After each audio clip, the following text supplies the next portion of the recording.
Hello，大家好，今日想同大家傾下點樣去面對一啲反對自己夢想嘅聲音。當年我決定投考空姐嘅時候，亦都遇到不少反對嘅聲音。其中有一位朋友就同我講，空姐係屬於剛畢業或者係20幾歲嘅年輕人世界，你而家呢個咁嘅年紀，唔好再考慮啦。當時嗰位朋友可能係唔想我浪費時間，唔想我白費心機，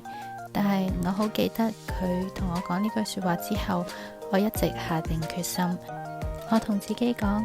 我考到空姐嘅時候，第一個要聯絡嘅朋友就係呢位朋友。當時我腦裏邊亦都會想象，到我攞到錄取通知嘅時候，我點樣同呢位朋友聯絡，我都喺腦裏邊想象過好幾次。所以我就係想同大家講，如果遇到反對聲音，我哋唔好懷疑自己，我哋應該要將佢視為一個推動力，推動我哋要證明俾其他人睇，夢想係可以實現㗎。只要我哋目標清晰，凡事都有可能㗎。最後，當我攞到空姐嘅錄取通知書之後，我亦都同我想象中一樣，聯絡咗呢位朋友，同佢講咗我嘅喜訊，佢亦都為我感到高興。